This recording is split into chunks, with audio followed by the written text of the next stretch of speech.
Historia de alucinaciones y aparecidos. Uy, qué miedo. Cuidado. Justo hoy, qué miedo. Ahora. Las historias de aparecidos son generalmente visiones de alguien que da cuenta del hecho en una crónica.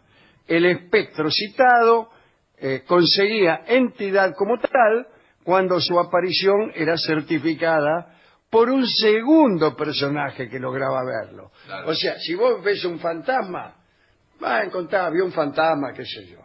Pero cuando vos lo viste, había otro tipo presente que también lo vio, esa es otra cosa. Claro. Ahí estamos en presencia de un fantasma serio.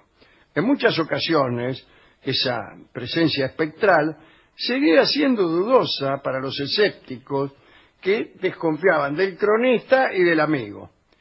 Pero a veces una aparición, un fantasma, era visto por una multitud de personas al mismo tiempo. Y ahí sí que es muy difícil de refutar. Claro. Bueno, contaremos algunos casos de visiones multitudinarias. Apenas unos datos antiguos, ¿no? Cuentan que en una batalla indecisa y en medio de la violencia y del estruendo, los guerreros griegos creían ver a los hermanos Cástor y Pólux combatiendo en la vanguardia para infundirles valor. Y lo veían todo. Sí. Mirá, ahí están Cástor y Pólux. Sí, Mirá. Y eran fantasmas. Qué sé yo qué era. Claro. Ahora, ¿cuál es la explicación de esto? ¿Cuál es? Y no sé, porque vos decís, lo vimos todos. Para mí, mienten.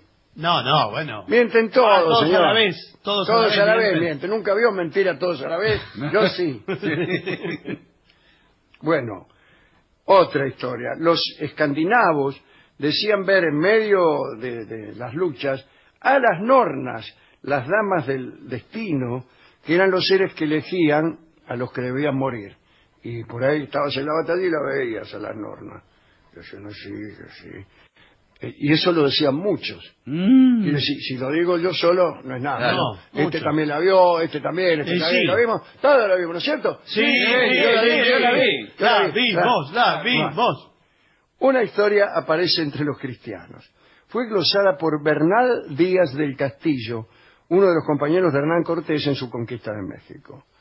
Después de haber dado cuenta de una gran victoria, dice Bernal, que el apóstol Santiago, montando un caballo blanco, se mostró a los combatientes españoles y los ayudó a obtener la victoria. Pero Bernal, que era el cronista, ¿no?, de aquellas aventuras, confesó que en realidad él no vio aquella aparición, pero que todos los hombres que estaban con él sí lo vieron.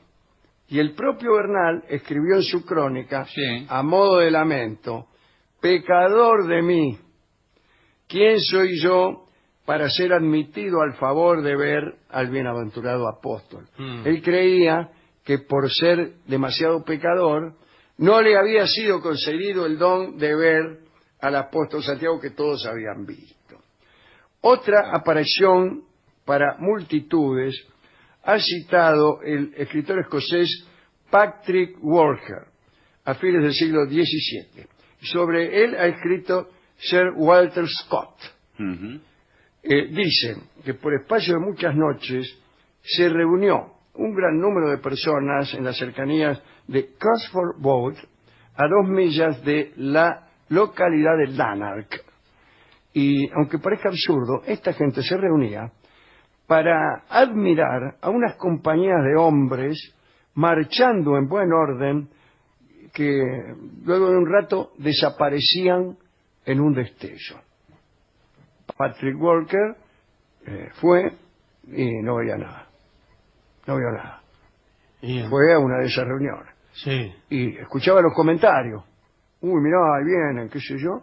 Y él no veía nada. ¿Y qué? Y los que disfrutaban de esa visión incluso especificaban qué puños tenían los sables, si eran pequeños o si eran largos, cómo remataban los gorros, si eran negros, si eran azules.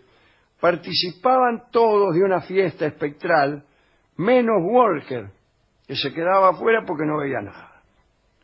En determinado momento, el conjunto de mirones salió corriendo, espantado por un susto que Walker no pudo sentir, Claro. porque no veía nada tampoco. Pero para evitar verse expuesto a un peligro que no estaba viendo, optó por huir También. a toda velocidad junto a los asistentes, que es lo que haría uno, ¿no? Y allí terminó su crónica. Extraordinario. Ese fenómeno en que creyó toda la multitud solo puede compararse con un asunto de sugestión. Eso estaba pensando, generalizada. Claro, bueno, acá hay otro que tiene como protagonista al rey Jacobo I, ¿no? Cuentan que un día el rey Jacobo se plantó en actitud de admiración ante un león de bronce que adornaba la fachada de la residencia de Northumberland y simuló estupefacción cuando hizo notar que el león movía la cola. En realidad, el rey estaba jorobando. ¿Ah, sí? Pero consiguió con inmenso gentío rodear al león y que algunas damas se desmayaran, creyendo notar el mismo prodigio. Otros nobles obsecuentes también demostraron admiración y felicitaron al rey por tener entre sus ornatos un león de bronce milagroso. Sí, sí. Así que eso es por Ortiva, dice. Claro, hay más visiones compartidas que parten de gente de poder que visiones compartidas que parten de gente que no lo tiene, ¿no? Bien. Ubiquémonos a mediados del siglo XVIII, por favor. Bien. Algo curioso le sucedió a dos científicos de la Sociedad Real de Berlín. La circunstancia extraordinaria fue mencionada en las Transacciones de la Sociedad, una publicación de aquel foro. Johann Gottlieb Gleditsch era un botánico muy distinguido. Era el director del Jardín Botánico de Berlín. Gleditsch había descubierto cosas importantes. Por ejemplo, en el Jardín Botánico había una palmera femenina que nunca había dado frutos. En abril de 1749 llevó desde otro país una palmera macho. ¿Qué tal? Y polinizó las flores femeninas de la palmera y esa fue la primera vez que dio fruto. Con ese experimento, Gleditsch mostró la reproducción sexual de las plantas. Bien, este Gleditsch y otro científico, Frenkel, Sí. que era catedrático de Historia Natural en Berlín, eran respetados y tenidos por hombres serios, muy racionalistas, en los comienzos de la ciencia positiva. Un día Gleditsch y Frenkel atravesaron un salón de la Sociedad de Ciencias y vieron a un colega, el señor de Maupertuis, Sí. de pie, inmóvil en el primer ángulo de la izquierda. Eran las 3 de la tarde. El problema era que este señor había muerto hacía algunos años en la ciudad de Basilea. Pierre-Louis de Maupertuis era un científico enorme, había sido presidente de la sociedad en tiempos del rey Federico el Grande y había tenido extensa comunicación epistolar con Voltaire. En 1736, y con el fin de demostrar el achatamiento de la Tierra en los polos, que había propuesto Newton, ¿no? La Academia de Ciencias de París envió a 2 expediciones para medir la longitud de un arco de un grado de meridiano. La primera fue al Ecuador, bajo el mando de la Condamine, Sí. y la segunda, hemos hablado de Señato, la segunda fue a Laponia, dirigida por Maupertuis. El éxito de la expedición le valió al Maupertuis ser miembro de la Academia de Ciencias de Berlín, y más tarde su presidente. Murió en 1759. Como se ha dicho, un par de años después, caminaban por el salón Gleditsch y Frenkel y se encontraron con Maupertuis. Dice la crónica: sobradamente bien conocían los eruditos las leyes físicas para suponer que el señor de Maupertuis podía estar allí presente. Gleditsch y Frenkel no se sobresaltaron en absoluto. Aunque el espectro de Monsieur de Maupertuis los saludó cortésmente, se miraron entre ellos y le negaron el saludo.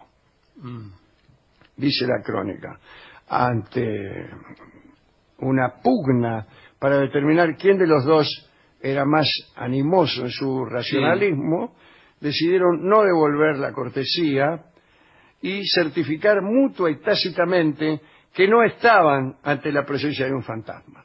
Tan absorbidos estaban los dos en su espíritu científico que llegaron a la conclusión mutua de que esa aparición le había producido la alteración de sus propios órganos y percepciones. Mira vos, se preguntaron si habían comido lo suficiente, Claro. dialogaron acerca si determinado estímulo físico podía provocar la misma visión, Sí. y concluyeron que sí, que dos personas distintas podían participar de la observación conjunta de lo inexistente. Así no puede prosperar ningún fantasma. Y no, señor. Ni ningún científico, No. agregaría yo, porque muy tranquilo, estos dos giles fueron a ocuparse de sus quehaceres sin detenerse más tiempo para indagar en aquello que habían visto. No sintieron curiosidad, sino que sintieron temor de dejarse llevar por la superstición, ¿no? Lo único que hicieron fue contarla, y el cuento es este que estamos contando. Claro. Así termina esta charla acerca de visiones y alucinaciones colectivas. Colectivas. No dijo La nada más genial de las cuales es el famoso milagro de la aparición de la Virgen de Fátima en Cova de Iría, donde ¿Cuánta gente la vio? 70.000 personas que vieron que además el sol se oscurecía, etcétera, etcétera, etcétera. Bueno, veo que en los bosques de Miramar, veo que hay un bosque en Miramar que es Y el vivero. El el vivero. vivero encantado. Sí. Encantado. ¿qué No, tal? no, señor. En donde ahí todos ven a los gnomos y Sí, todos sí. estos No Enanos me ven, diga. sí. Yo he ido mucho, e incluso he ido de noche, pero Bueno. que no sabía que ahí hay duendes, si no, no hubiera ido. Sí, hay duendes, Bueno, sí. Lo que pasa es que usted no los ve porque son chiquititos, pero andan... No se detuvo a mirar. Mire bien. No, Mire bien. ahora no voy más. No, mire bien la próxima No, a mí me vez. da miedo. Los ve todo el mundo que van, ¿eh? ¿Sí? Todo el mundo. Menos yo. Bueno. Yo no, por ahí pensé que era alguno de mis amigos petizos. qué sé No, yo. señor. Quizás usted no es digno de verlos. Ah, pecador de mí. Bueno, Sí, pues, sí. quizás es eso. Usted sabrá. Usted solo dijo pecador de mí. Sí, sí. Usted sabrá. Bueno, ¿con qué canción podemos ilustrar esta charla acerca de alucinaciones, fantasmas, visiones colectivas, etcétera, etcétera? Bueno, ¿y con qué podemos ilustrar esto? Vals del Duende. Y sí, Ah, estábamos sí. hablando de los duendes de Miramar. La van a reconocer en la música seguramente. Muy bien. Pablo Siegler.